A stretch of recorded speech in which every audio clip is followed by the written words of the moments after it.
ሰላም ጤና ይስጥልኝ። ይህ መንበር ቲዩብ ነው። የዕለቱን መረጃዎች ከዚህ ቀጥሎ እናሰማለን። በአስተዳደሩ 600 ያህል ሰዎችን የማስተናገድ አቅም ያለው ዘመናዊ የመሰብሰቢያ አዳራሽ በድሬዳዋ አስተዳደር ከንቲባ አቶ ከድር ጁሃር ተመርቆ ለአገልግሎት ክፍት ሆነ። ዘመናዊ የመሰብሰቢያ አዳራሹ ዲዛይኑ ሙሉ በሙሉ በውስጥ አቅም ባለሙያዎች መሰራቱ በወቅቱ ተገልጿል። የኢትዮ ጣሊያን ፖሊቴክኒክ ኮሌጅ ዲን አቶ ታደለ አሰፋ አዳራሹ ከ37 ሚሊዮን ብር በላይ ወጪ ተደርጎበት ሙሉ በሙሉ የመልሶ ግንባታ ስራው እየተከናወነ መሆኑን ገልጸው በመልሶ ግንባታው ስራ ዘመናዊ የድምፅ ማጉያዎች፣ ምቹ ወንበሮች፣ የሙቀት መቆጣጠሪያ፣ መጸዳጃ ቤቶች ግንባታ፣ መኪና ማቆሚያ፣ የውጭ እግረኛ መንገድና አረንጓዴ ስፍራዎች፣ ዘመናዊ መድረክ ግንባታ፣ አጠቃላይ የጣሪያና ዘመናዊ የብርሃን መቆጣጠሪያና ሌሎችም ዘርፈ ብዙ ስራዎች መሰራታቸውን ገልጸዋል።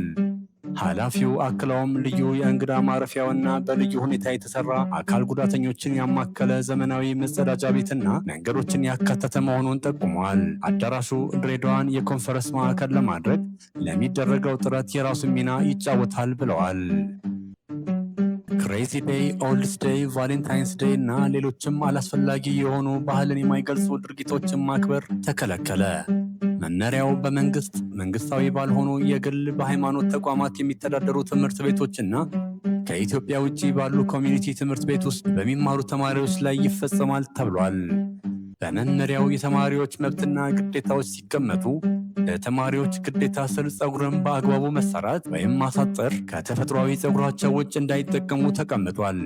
የሴቶች የትምህርት ቤት የደንብ ልብስ ቀሚስ ቁመት ከባት በታች መሆን ያለበት ሲሆን ከአካባቢው ባህል ጋር የማይቃረን ልብስ መልበስ የሚለውንም ተካቷል። በመመሪያው ከተከለከሉ ተግባራት መካከል ሲጋራ ማጨስ፣ አልኮል መጠጣት፣ ጫት መቃም፣ እጾችን መጠቀም፣ ማዘዋወር እንደዚሁም ሞባይልና የሙዚቃ ማዳመጫዎችን ወደ ትምህርት ቤት ይዞ መግባት ይገኙበታል። በትምህርት ቤት ግቢ ውስጥ ሃይማኖታዊ አምልኮ ስርዓትና የፖለቲካ እንቅስቃሴዎችንም ማከናወን በመመሪያው ተከልክሏል። በመመሪያው ሀገራዊ እሴት ያልሆኑ መጤ ነገሮችንም በሰውነት ላይ መነቀስ ሲከለከል፣ ሴት ተማሪዎች የጥፍር የፀጉርና የከንፈር ቀለም ከመቀባትና ከመኳኳል እንደዚሁም አላስፈላጊ ጌጥ ከማድረግ ይከለክላል። በተጨማሪም በረቂቁ በትምህርት ቤት ውስጥ አላስፈላጊ የሆኑ የኢትዮጵያዊነት ባህልን የማይገልጹ ያላቸውን ድርጊቶች ክሬዚ ዴይ፣ ጀንትል ዴይ፣ ኦልድስ ዴይ፣ ቤቢ ዴይ፣ ፍሩት ዴይ፣ ቶማቶ ዴይ፣ ቫሌንታይን ዴይ፣ ኤፕሪል ዘፉል፣ ከለር ዴይ፣ ፒጃማ ዴይ ወዘተ መፈጸም እንደማይቻል፣ ሌሎችም አላስፈላጊ የሆኑ ባህልን የማይገልጹ ድርጊቶችን ማክበር እንደማይቻል ተገልጿል። የተከለከሉ ተግባራትን በሚፈጽሙት ላይ የተለያየ የእርምት እርምጃዎች ሲቀመጡ ቀላል እርምጃ ሊያስወስዱ በሚችሉ ጥፋቶች ስር ከፀጉር ጋር በተያያዙና ሌሎች ቀላል ጥፋቶች ተካተዋል። የትምህርት ቤት ፕላዝማና ኮምፒውተር ለሌላ ዓላማ መጠቀም፣ በአጥር መዝለልና መሽሎክ፣ ከላይ የተጠቀሱት አላስፈላጊ ባህሎችን ማክበር፣ አሉታዊ ምልክቶችን መነቀስ፣ ድብድብ እንደዚሁም ሃይማኖታዊ ስርዓት መፈጸምና ፖለቲካዊ እንቅስቃሴ ማድረግ በከባድ ጥፋት ውስጥ ተካተዋል። የቅጣት እርከኑ እንደ ተማሪዎች የትምህርት ደረጃና ጥፋቱ ሲለያይ ለከባድ የሥነ ምግባር ግድፈት በመደበኛ ሕግ መሠረት የሕግ ተጠያቂነት ይኖራል ተብሏል። መመሪያው የዲሲፕሊን ክስ አመሰራረት፣ የዲሲፕሊን ኮሚቴ ስብጥር እንደዚሁም ተግባራትና ኃላፊነትን በዝርዝር አስቀምጧል። በተጨማሪም መመሪያው በየደረጃው ያሉ የባለድርሻ አካላትን ተግባርና ኃላፊነትን ዘርዝሮ ሲያስቀምጥ ማንኛውም ትምህርት ቤት ያለመሸኛ ተማሪዎችን ተቀብሎ መመዝገብንም ከልክሏል። ትምህርት ሚኒስቴር በመመሪያው ላይ ምክር ሐሳብ ያላቸውን ሰዎች በድህረ ገጹ እንዲያቀርቡ ጠይቋል። ያለ ረዳት አገልግሎት የሚሰጡ የህዝብ ማመላለሻ ተሽከርካሪዎች ሊቀጡ ነው ተባለ። የአዲስ አበባ ትራንስፖርት ቢሮ ያለ ረዳት አገልግሎት የሚሰጡ የህዝብ ማመላለሻ ተሽከርካሪዎችን እቀጣለሁ አለ። ቢሮ ያለ ረዳት አገልግሎት የሚሰጡ ታክሲዎች በከተማዋ እየበዙ ነው ያለ ሲሆን ከዚህ በኋላ በመመሪያው መሰረት ረዳት የሌላቸውን ታክሲዎች እቀጣለሁ ብሏል። የአዲስ አበባ ትራንስፖርት ቢሮ የትራንስፖርት አገልግሎት ክትትልና ኢንስፔክሽን ዳይሬክተር አቶ ጌትነት ታመነ ያለ ረዳት ማሽከርከር ገንዘብ በመቀበል ገቢና ወራጅ በመቆጣጠር የሾፌሩን ትኩረት ስለሚሰርቅ ለአደጋ ያጋልጣል ብለውናል። ኃላፊው ከዚህ ቀደም ለሌሎች የትራንስፖርት እንቅስቃሴዎች ብቻ ትኩረት በመስጠታችን ረዳት ያላቸውና የሌላቸውን ተሽከርካሪዎች የመለየት ውስንነት ታይቶብናል ብለዋል።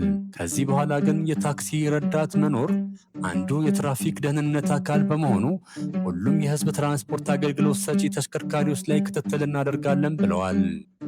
የኢትዮጵያ እስልምና ጉዳዮች ጠቅላይ ምክር ቤት ትናንት ባወጣው መግለጫ የአማራ ክልል ትምህርት ቢሮ ከሙስሊሙ መሪ ተቋም ጋር ሳይወያይ ሙስሊም ተማሪዎች በግዳጅ ግዕዝ ቋንቋ እንዲማሩ መወሰኑን በፍጹም ተቀባይነት የሌለው ሲል በጽኑ አወገዘ።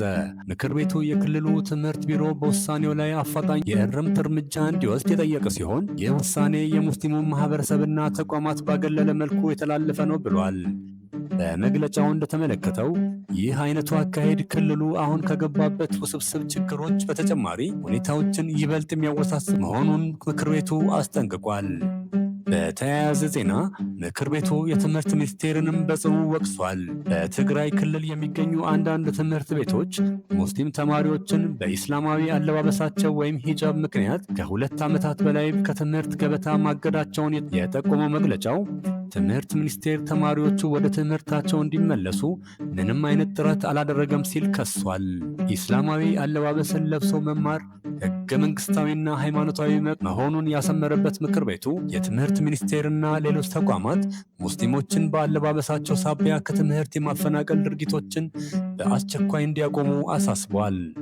ጠቅላይ ምክር ቤቱ ለእነዚህ ችግሮች ዘላቂ መፍትሄ የሚያፈላልግ ኮሚቴ ማቋቋሙንም በመግለጫው አስታውቋል።